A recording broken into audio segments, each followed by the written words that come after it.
9h45 sur la télévision Labari. Messieurs, dames, bonsoir et bienvenue à cette édition d'information.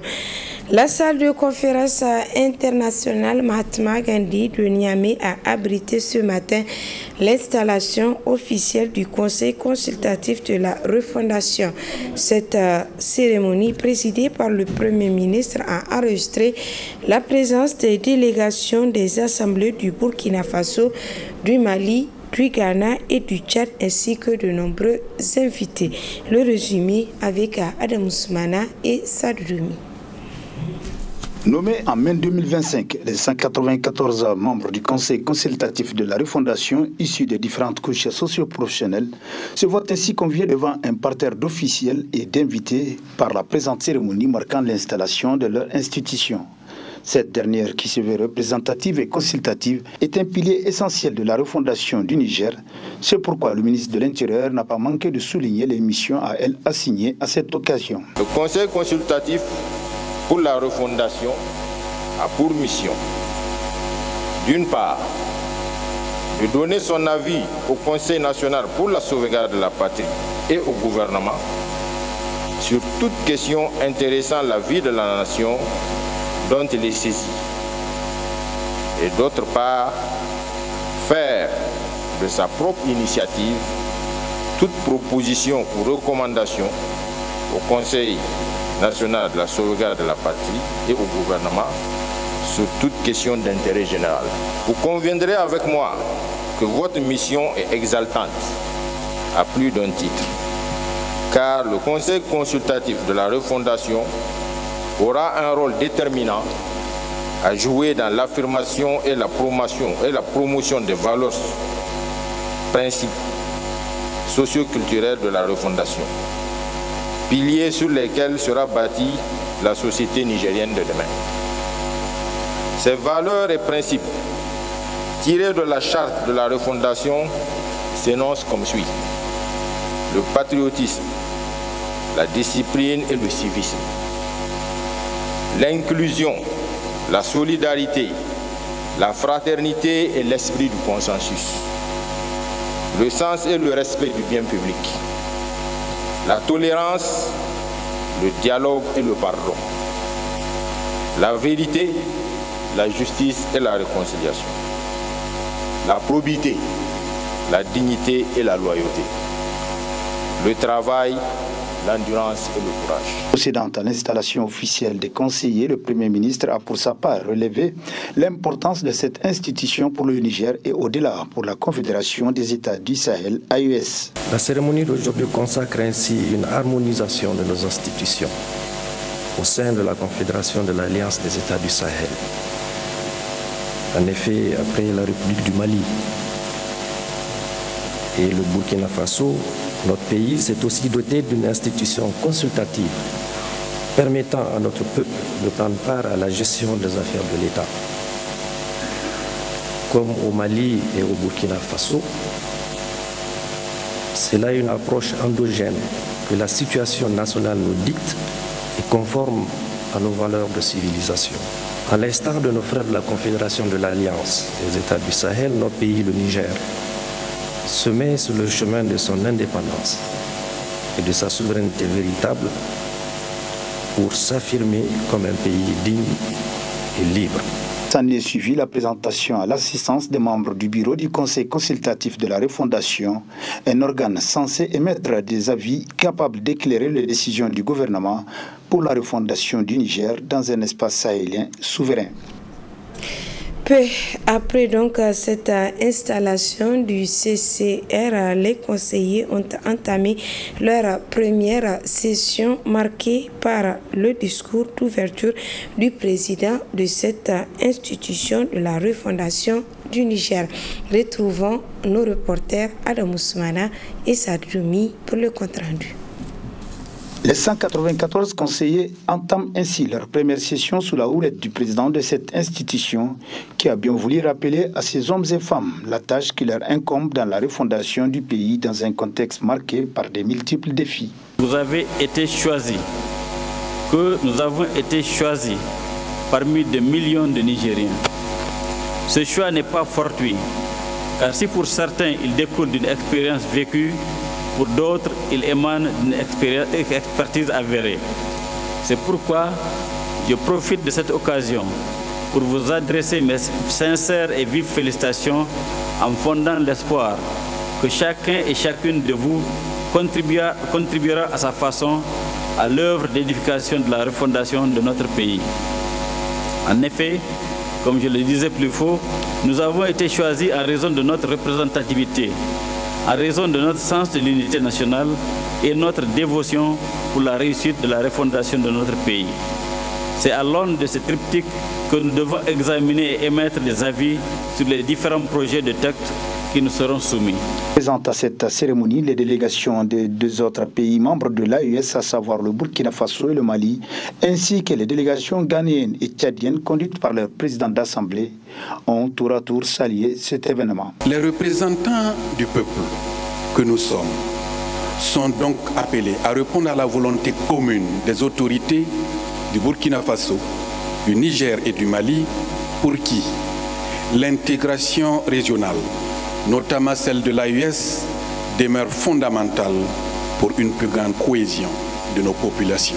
Le traité de la Confédération de l'AES, signé le 6 juillet 2024, ici même à Niamey, stipule en son titre 6 que les parlements des États membres tiennent des sessions confédérales. Il s'agit de mettre en commun nos idées, de débattre des propositions et de confronter nos points de vue pour faire émerger des solutions équilibrées et pragmatiques. C'est donc naturellement que je vous donne rendez-vous prochainement à Ouagadougou pour la tenue de la première session confédérale des parlements de l'AES. Il faut désormais se pencher vers la diplomatie parlementaire de notre espace par la création d'un comité interparlementaire des États de l'AES en vue de consolider les acquis juridiques et institutionnels. Cette branche de transition représente la volonté des peuples. Elle constitue leur creuset, cristallise leurs intérêts. L'AES et les conseils parlementaires sont intimement liés. S'ils n'existaient pas, il fallait les inventer. La création de l'AES, devenue Confédération des États du Sahel, représente un acte diplomatique historique marquant un tournant décisif pour la sécurité, la paix et le développement dans le Sahel. Puisse Allah, le Tout-Puissant, vous guider, vous assister et vous accompagner dans cette nouvelle fonction au seul bénéfice du peuple du Niger et de l'AES. La rencontre de ce matin illustre la détermination du peuple nigérien à tourner résolument la page du passé afin d'ouvrir une ère nouvelle fondée sur la participation citoyenne, l'inclusion politique et la quête continue du bien-être collectif.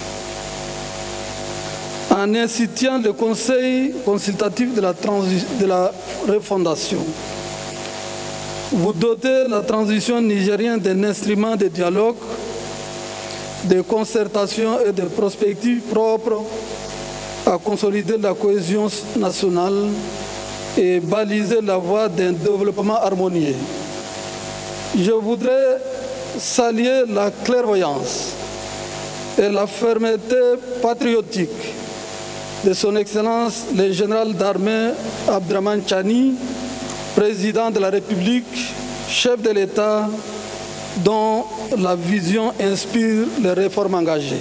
Une étape cruciale dans le processus de transition politique au Niger se voit ainsi marquée par l'installation du Conseil consultatif de la refondation. Cet organe sur lequel tous les Nigériens font de l'espoir saura sans nul doute concilier les attentes populaires avec les exigences institutionnelles. Mais en attendant, les conseillers de la refondation se sont donné rendez-vous le lendemain à l'hémicycle de l'Assemblée nationale pour la poursuite des travaux de cette première session. Voilà, fin ce matin sur l'ensemble du territoire national des épreuves écrites du BPC session 2025. Une de nos équipes a fait le tour de quelques centres à Niamey afin de s'enquérir du bilan des examens auprès des enseignants et candidats. C'est un reportage de Ismaël Moumouni Moussa et Cheb Kisso. Débuté le jeudi 26 juin dernier, et cela sur l'ensemble du territoire national avec l'épreuve de réaction, les épreuves écrites du BPC session 2025 se sont achevées ce matin avec l'épreuve de sciences de vie et de la terre SVT. De l'ensemble, tout s'est déroulé normalement comme en atteste ce président du jury. Nous nous félicitons quand même du bon déroulement donc des épreuves du BPC session 2025. Nous sommes au niveau de la salle 10 qui accueille les enfants handicapés visuels. Pour cette année, ils sont au nombre de 20 candidats, mais on a eu un absent. Parmi les 20, nous avons 3 filles. Voilà, donc c'est pour toute la région de Niamey. Cette année, nous nous félicitons quand même du déroulement. Donc au niveau donc, du côté donc, de ces enfants handicapés visuels. Aucun problème. Jusqu'ici, aucun problème. On ne sait pas par ailleurs, mais pour l'instant, on a constaté quand même aucun problème. Pour les candidats, dans l'ensemble, tout s'est passé bien. Les épreuves n'ont pas été difficiles. Donc, ils demeurent optimistes quant aux résultats. Les épreuves, ils sont très faciles pour quelqu'un qui a bossé. Mais en droit des correcteurs, l'appel que j'ai à lancer est qu'ils devraient corriger ce qu'ils voient, ce qu'ils ont vu, ce que la personne a écrit sur la copie. Nous avons trouvé les épreuves sont faciles, vraiment. Alhamdulillah, ça s'est bien passé. Nous remercions Allah, qu'Allah nous donne la chance, nous tous, à tout le monde. Inch'Allah, on va réussir. Inch'Allah. À l'endroit des correcteurs, je rappelle de bien corriger. Les épreuves, on va dire, ça va, alhamdulillah, c'était pas vraiment difficile. Et on espère qu'on sera admis au premier groupe. Ils sont parfaites, masha'Allah. On espère que les résultats seront bons aussi. Corriger nos copies, l'épreuve. Compte tenu de la bonne organisation des épreuves, surtout avec l'accalmie qui a régné tout au long de cette année, tout laisse à croire que le taux de réussite sera en hausse cette année. Pour les reportages de cette édition, aussitôt les grandes vacances s'annoncent, aussitôt certains jeunes scolaires se lancent dans les activités génératrices de revenus, plus précisément la vente des noix de Doum. Ces jeunes vendeurs de noix de Doum sont visibles un peu partout dans les ruelles des quartiers. C'est un reportage de notre stagiaire Nana Mariama Nouri et Aboubakar Souley. Avec les grandes vacances qui s'annoncent, nombreux sont les jeunes écoliers qui se tournent vers la vente des dons pour occuper leur temps libre et gagner un peu d'argent. Un petit commerce saisonnier qui allie débrouillardise, tradition et autonomie financière.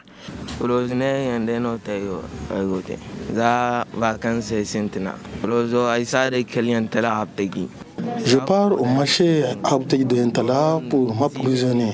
Je paye le sac à 6 000 francs et je revends l'unité à 25 ou 3 à 50 francs.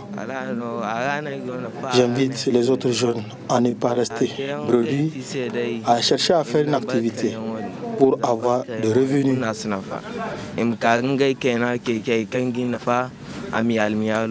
Pour beaucoup de jeunes, la vente des dômes est une activité motivée à la fois par les besoins économiques et les désirs d'une indépendance. C'est une manière de ne pas rester à la maison sans rien faire, explique-t-il. J'ai fait cette activité pour avoir de l'argent. C'est au marché Abtegi que je pars acheter le noix d'eau.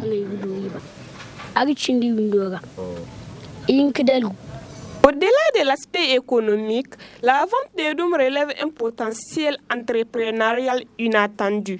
Certains jeunes développent de véritables stratégies de marketing en ajoutant un colorant sucré pour améliorer leurs marchandises. Le dimanche, pour avoir un peu d'argent, demi-sac, je l'achète à 2000. Je vends ça à 2,25. Oui, il y en a. Par exemple, si on achète pour 2000, on va trouver 1000 francs dedans au grand marché pour avoir un peu d'argent. Non, pour avoir un peu d'argent et acheter mes chaussures avec ce que j'aime. Ce n'est pas bien de rester à la maison. Je préfère faire ça pour gagner un peu d'argent et aider mes parents. Je les encourage pour venir vendre. C'est mes camarades. Alors que les fruits dorés du Doum continuent de rafraîchir les Niamey, il semble s'aimer aussi les graines d'une jeunesse plus entreprenante, consciente de ses moyens et de son avenir. Voilà, point final de cette édition. Merci à vous de l'avoir suivi et restez en compagnie des programmes de la télévision La Varie.